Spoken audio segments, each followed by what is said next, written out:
welcome to this segment of AutoCrit's Coffee Break. My name is Bekah Brinkmeier, best-selling author and author coach here at AutoCrit.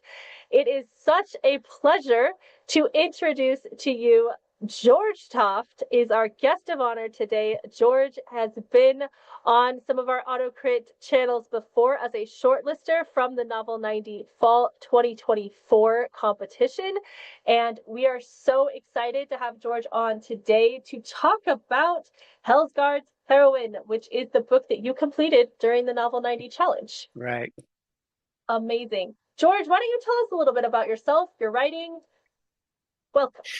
Okay, so I started writing magazine articles a really, really long time ago, and I've actually written over 50 magazine articles of a technical nature.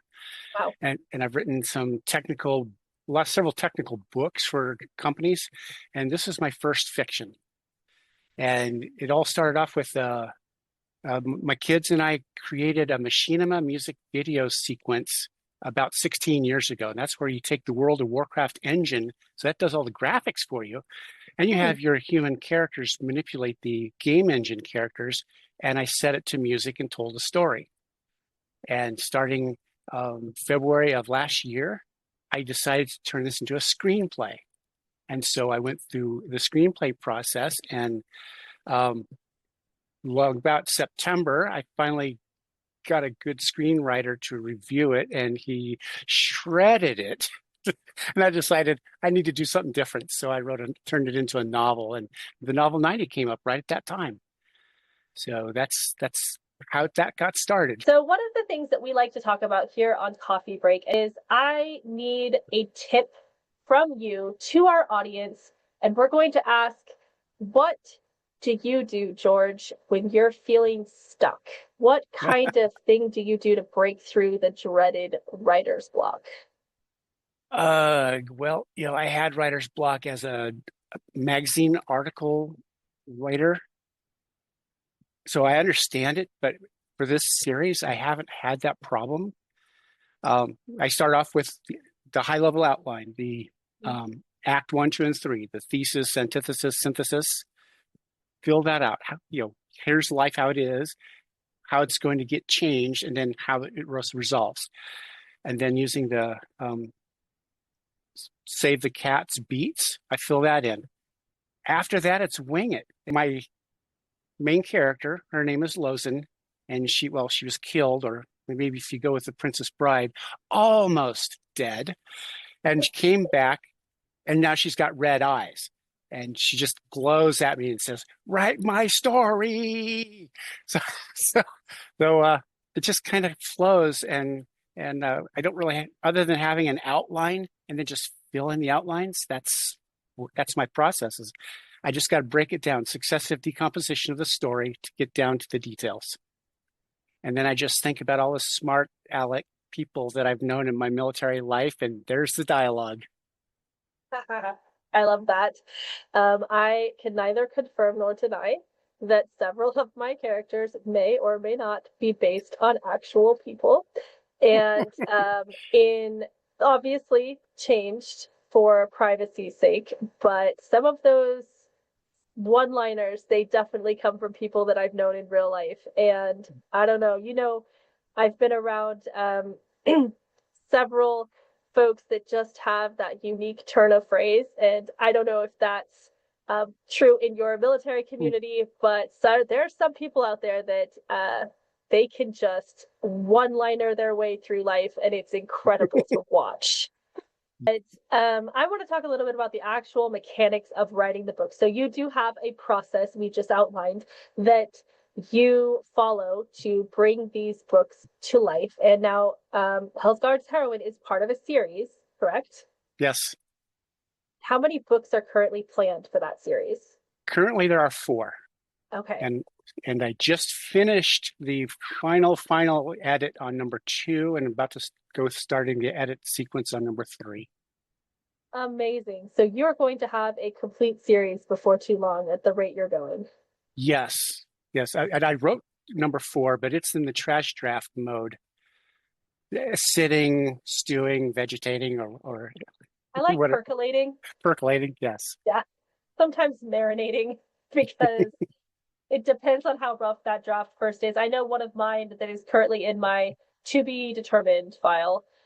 It's one of those stories that just didn't let go. It wasn't planned. It was definitely not on my schedule for this year. It was a story that woke me up in the middle of the night, and I just had this idea. And I was like, shh, it's midnight. I'm going back to bed. And then my muse decided to stage a mutiny, which when you write full time, like I do, if your muse goes on mutiny, that's terrifying because I could not think about anything else except this Yep. story. So I got it out. The first draft is out enough so that I can work on my other stuff, but it's still lingering there.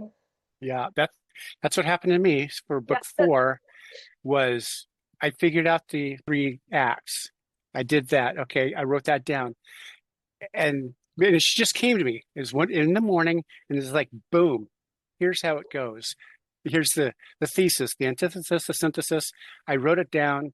7 days later, I outlined the book. Boom. So 11 days total, I got 30,000 words out, which you can see it on the graphs in AutoCrit. And now it's the editing process is going to take months.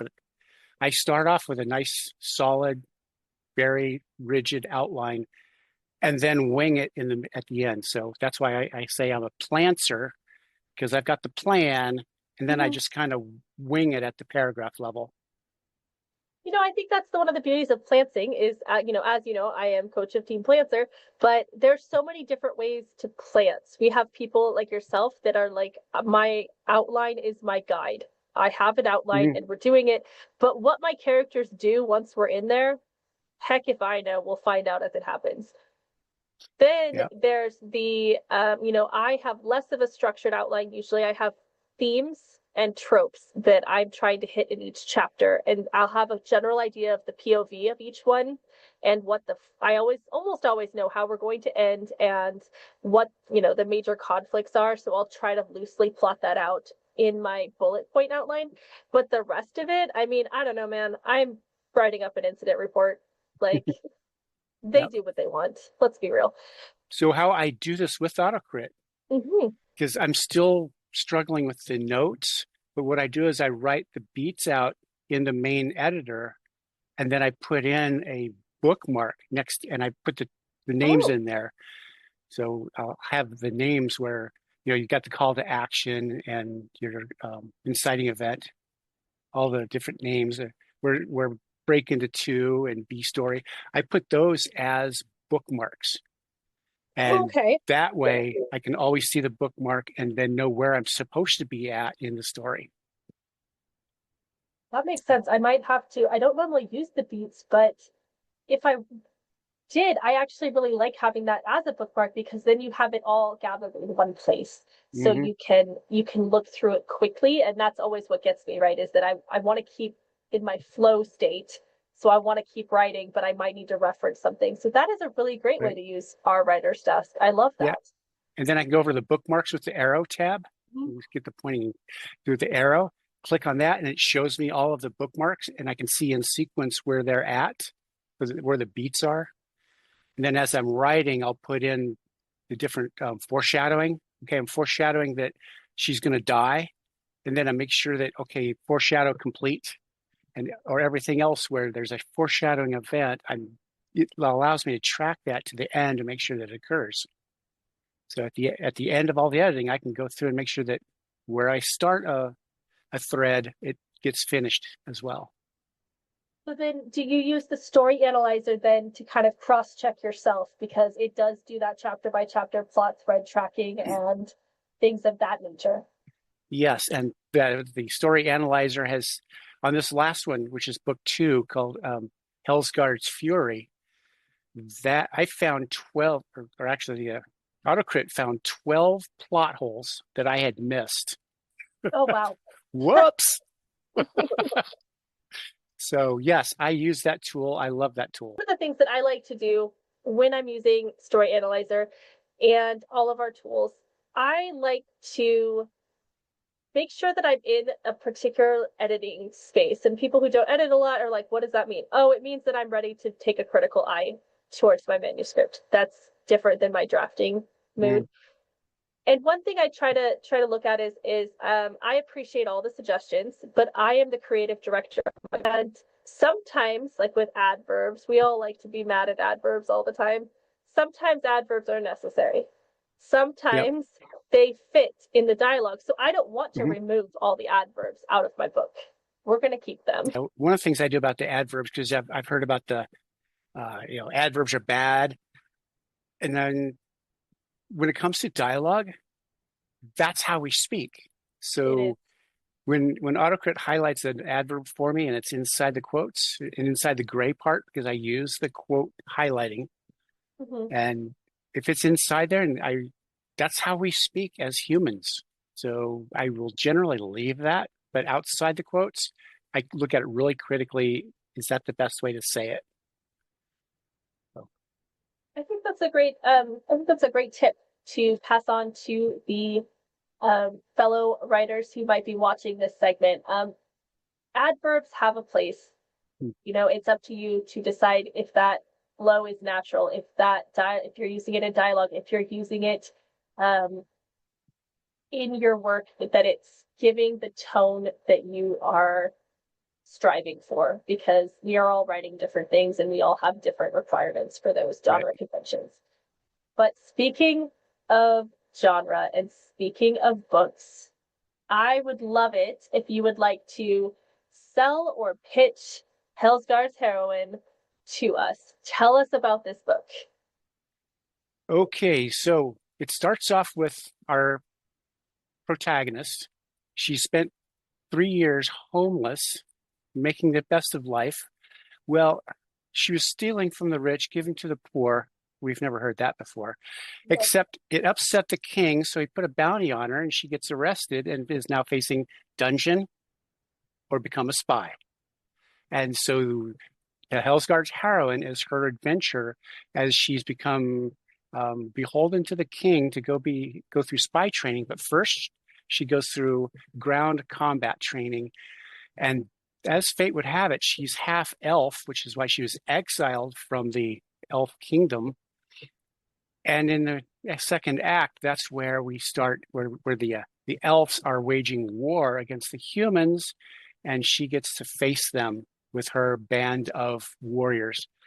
And that's where the climax comes to. But the book addresses bias. It Mhm. addresses politics. We have conservers that want to keep things the way they are. We have the progressors who want to make changes in life. And so there's politics, there's combat, there's verbal abuse, there's pranks where the warriors play pranks on each other. So it's a lot of fun, but it also addresses social issues. And in the end, it's not Cinderella. They're not sitting around singing Kumbaya. It is grimdark, it's fantasy, and it's Norse. So it presumes that Norse mythology was actually true. So so we have Hell, spelled Hel, and we have dragons. They don't play much of a part in the first book, but they play substantial parts in the rest of the series. So it's I had fun writing it, and it's snarky. It's just really it's grimdark. I love it. I know that I've been as someone who's part of Novel 90 in the fall, I've got to watch this through the different iterations till we get to this point, and you had me at Norse and snarky, and add in the grimdark, and I'm just like, okay, I'm 100% in. So if our listeners like me want to get a hold of this, how can they do so? Hellsguard.com. Everywhere on there is at the bottom, it's click to get on my newsletter, Okay. and you will be informed as to the progress of how things are going. And so hellsguard.com, Hellsguard's the name of the location. Hellsguard Keep is the fortress. And the funny part is Hell is where the dragons are. Hellsguard with 2 A's, HELSGAARD.com. Perfect. And I will make sure that that is linked here in the bottom of the caption so that it will take you directly to George's website so that you can look at all of the exciting things. I've been on your website. It's Yes. exciting. You've spent a lot of time building that out. That was my story Bible as I was writing this. It's like that, some people use Word documents. That was my story Bible. That's why it's got the Rosetta Stone. It's got the maps. It's got the character descriptions. That was my story Bible. And Well, I think it's going to turn into such a fabulous depository for your entire series because you have so much information that people can go look at. Clearly you've done a lot of research as well, and just I think you've built something really cool, George. So I'm really, really glad that you were yeah. able to come on today and tell us about it. So we have Hellsgar's Heroine is available now, but yes, No, not yet. not yet. It's not yet because I entered it in a contest where if it is selected and I publish it, they reserve the right to pull it. Oh, And no. and the thing is, when if they select it, it might get turned into go TradPub or even get turned into a movie. So Oh, I have hope. yes. Oh my gosh, that's amazing. So it will be available perhaps later this year, Yep, looking at format November. to be determined. Yep, looking at November. Okay, With the book 2 as a fast follower, and by that time, book 3 will be even a fast follower. that's fantastic. Right in time for the end of the year, you could end up with a multiple books to binge read from Yep, George. So that's what we yep. like to hear. Well, thank you so much for being part of our AutoCrit coffee break and our AutoCrit community, George.